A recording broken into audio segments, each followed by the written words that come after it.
Assalamualaikum warahmatullahi wabarakatuh. Perkenalkan, nama saya Firdaus Akbar, NRP 2040231042 dari Lab Algraf. Di sini saya akan membuat video untuk perbaikan nilai, yaitu tentang mendeskripsikan proyek JPL, serta mendemonstrasikannya, dan juga mengaitkan korelasi mata kuliah dengan proyek JPL ini. Terus untuk saya di sini awal-awal akan mendeskripsikan tentang proyek JPL. Untuk yang pertama yaitu ada power supply. Di sini ada power supply. Power supply merupakan sebuah alat yang digunakan untuk memasok daya listrik ke perangkat listrik. Pada power supply terjadi penyiaran arus DC, arus AC ke arus DC. Power supply memerlukan input tegangan AC dengan besaran 220 sampai 230 volt.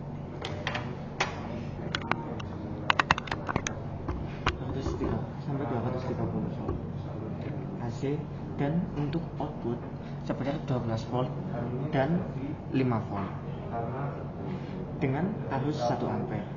Power supply ini digunakan untuk menyuplai daya listrik ke proyek yang lain seperti rangkaian RC dan RLC, rangkaian digital, dan pengenalan kontrol motor. Terus pada proyek kedua ada rangkaian RC dan RLC. Rangkaian RC dan RLC adalah dua macam rangkaian yang terdiri dari resistor, induktor, dan juga kapasitor yang disusun secara seri. Spesifikasi komponen yang digunakan dalam rangkaian ini adalah resistor sebesar 1000 ohm, kapasitor sebesar 1000 mikrofarad, dan induktor sebesar 15 Henry. Untuk menyalakan rangkaian ini direkomendasikan menggunakan tegangan 5 volt dari power supply yang telah dibuat.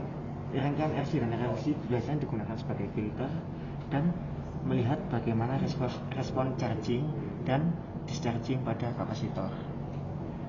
Terus yang ketiga adalah trainer rangkaian digital. Di sini kami membuat pada proyek rangkaian digital, kami membuat sebuah trainer yang menggunakan IC-TTL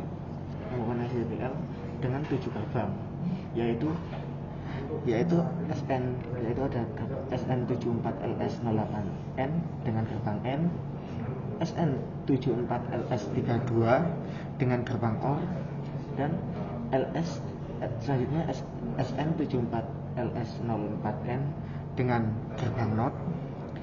Terus ada SN74LS86N dengan gerbang XOR.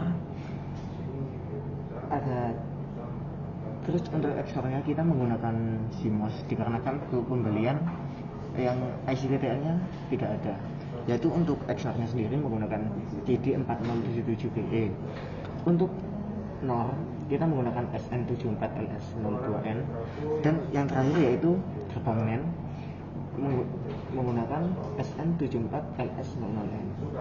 Trainer ini menggunakan kabel jumper sebagai penghubung antar komponen satu dengan yang lainnya. Untuk menyalakan trainer dibutuhkan tegangan sebesar 5 volt dari power supply. Komponen utama dari trainer ini adalah resistor, LED, toggle switch sebagai permain logika 1 dan 0, dan IC-TTL.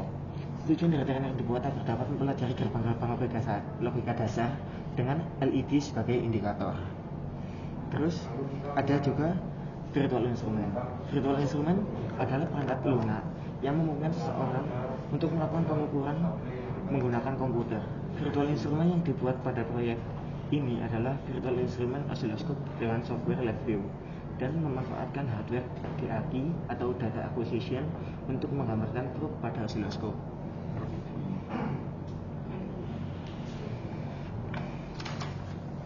Terus yang kelima yaitu ada pengenalan kontrol motor.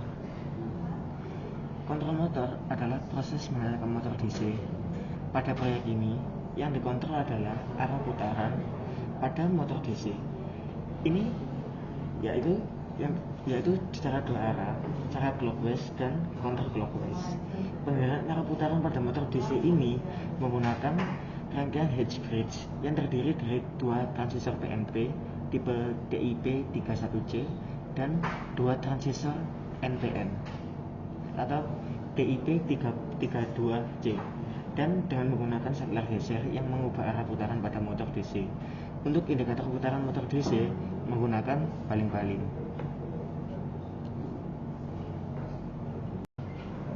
Pada bagian selanjutnya, saya akan melanjutkan menjelaskan komponen dari power supply sendiri.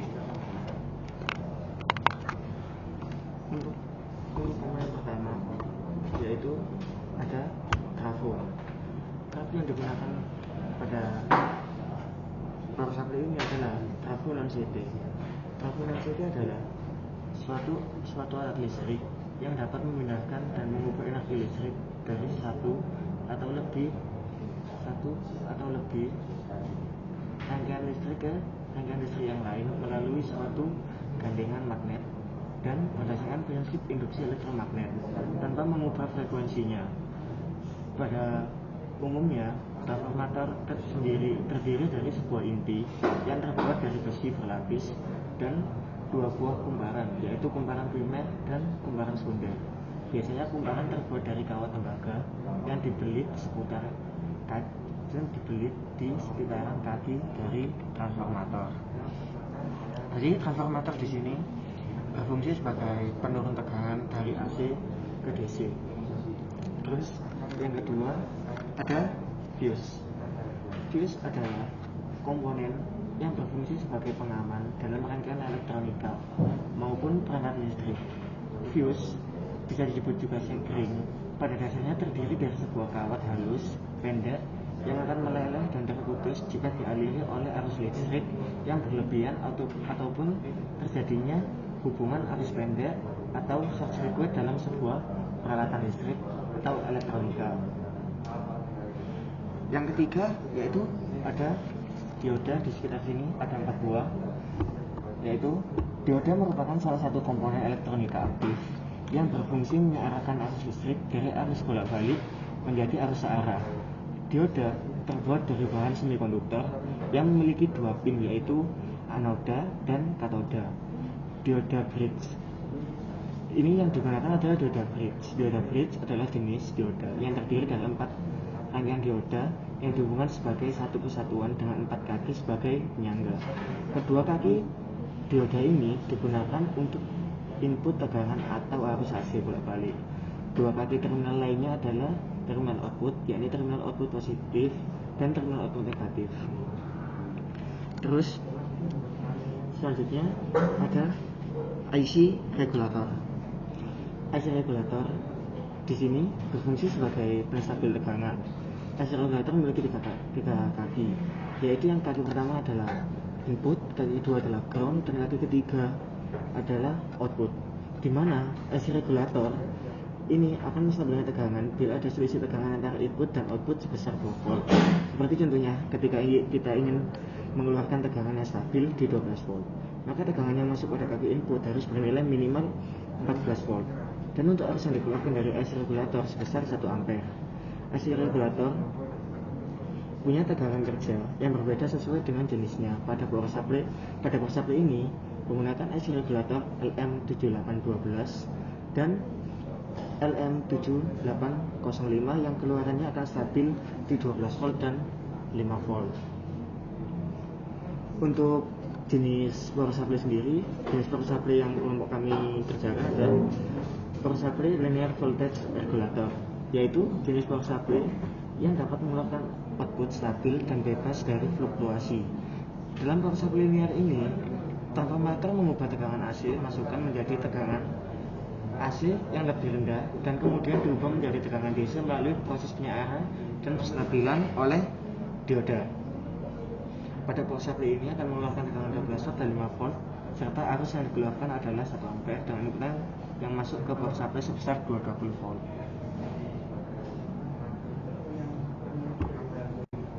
Selanjutnya yaitu penjelasan tentang komponen dari rangkaian RC dan RLC. yaitu terdapat resistor. Resistor di sini merupakan salah satu komponen elektronika yang mempunyai sifat dapat menghambat arus listrik, termasuk komponen aktif.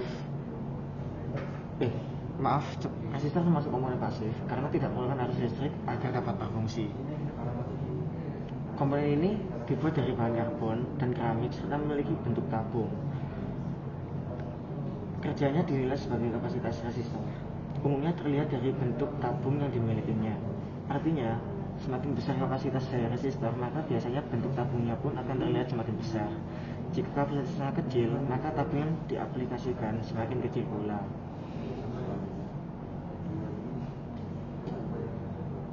Terus selanjutnya yaitu ada kapasitor. Seperti yang dijelaskan tadi pada power supply, kapasitor itu adalah elemen pasif yang dirancang untuk menyimpan energi dalam medan listrik. Sedangkan resistor, kapasitor adalah komponen listrik yang paling umum digunakan. Komponen kapasitor digunakan secara luas dalam elektronik, komunikasi komputer, dan sistem penabar. Sebagai contoh, mereka digunakan dalam sirkuit penyetelan penerima radio, elemen memori dinamis, dalam sistem komputer, dalam beberapa pengaplikasian. Kapasitor di sini digunakan sebagai filtrasi dan juga akan dihitung proses charge dan discharge. Terus selanjutnya komponen ketiga yaitu ada induktor. Induktor yaitu juga termasuk elemen pasif yang dirancang untuk menyimpan energi dalam medan magnet. Induktor biasanya digunakan dalam power supply, transformator, radio, TV, bahkan radar. Setiap pengantar arus listrik mempunyai sifat induktif dan dapat dianggap sebagai induktor. Untuk selanjutnya yaitu komponen pada rangkaian digital. Komponen pada rangkaian digital yaitu komponen utamanya terdiri dari IC-TTL, resistor, serta LED. Yaitu saya akan menjelaskan tentang IC-TTL, dan juga IC-TTL itu adalah singkatan dari transistor logic. Yaitu ada transistor logic adalah keluarga logika yang terdiri dari BJT atau bipolar junction transistor. Seperti namanya, transistor melakukan dua fungsi seperti logika dan juga penguatan. Contoh TTL yang digunakan adalah IC NOR 7402 dan gerbang NAND 7400. IC TTL yang digunakan pada trainer ini yaitu IC TTL yang berisi gerbang NOR, NOT, NAND, AND, XOR, OR, dan juga XNOR. Terus komponen utama kedua yaitu di sini ada resistor.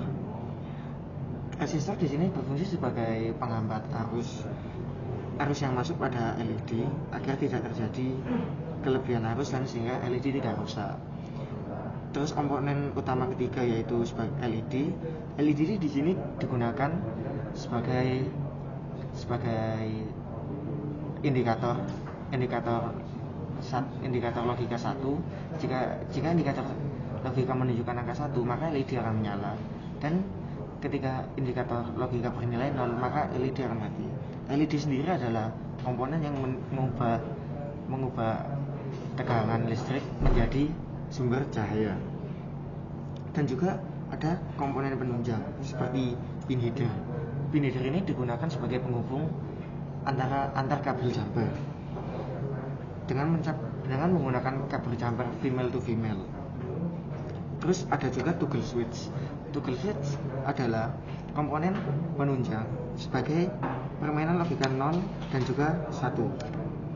Terus berikutnya juga ada terminal socket, dan di sampingnya ada pin header. Di sini sebagai agar sumber dari power supply merek Jack Banana menggunakan capit buaya untuk ditancapkan di terminal socket ini. Terus selanjutnya saya akan menjelaskan tentang motor DC. Untuk motor DC sendiri yaitu menggunakan komponen utama yaitu 4 buah transistor. Transistor sendiri adalah komponen semikonduktor yang memiliki berbagai macam fungsi sebagai penguat, pengendali, penyeara, isolator, modulator, dan lain sebagainya. Pada rangkaian ini Keempat transistor tersebut berfungsi dan beroperasi sebagai saklar atau switch, di mana setiap terminal basis menjadi input logika. Transistor yang digunakan pada rangkaian ini yaitu dua buah transistor TIP 31C yang merupakan transistor jenis PN dan dua buah transistor TIP 32C yang merupakan jenis transistor PNP. Kemudian di sini juga digunakan resistor seperti yang saya jelaskan pada komponen sebelumnya, resistor sebagai penghambat arus. Tetapi di motor DC ini resistor berfungsi sebagai penghambat arus untuk kecepatan putaran motor. Jadi bisa disesuaikan pada resistor tersebut. Terus yaitu selanjutnya ada motor DC. Motor DC adalah jenis motor listrik yang bekerja menggunakan sumber tegangan DC. Arah putaran motor DC ditentukan oleh arus maju atau arus berbalik, atau tegangan positif dan tegangan negatif pada motor DC. Sedangkan kecepatan motor DC ditentukan oleh perubahan atau meningkatnya tegangan kumparan pada motor DC tersebut. Motor DC yang digunakan pada rangkaian ini yaitu motor DC dengan spesifikasi input 5 volt. Untuk pada proyek ini yang difokuskan untuk mengontrol motor DC-nya yaitu pada arah putaran, yaitu arah putarannya ya searah jarum jam atau clockwise atau berlawan jarum jam atau counter clockwise. Oh ya, selanjutnya juga ada komponen yaitu switch. Jadi switch adalah sebuah komponen jaringan yang menghubungkan beberapa perangkat pada satu jaringan. Yang digunakan pada rangkaian ini yaitu slide switch atau saklar geser. Untuk medianya sendiri ini menggunakan breadboard dan juga kabel sebagai rangkaiannya.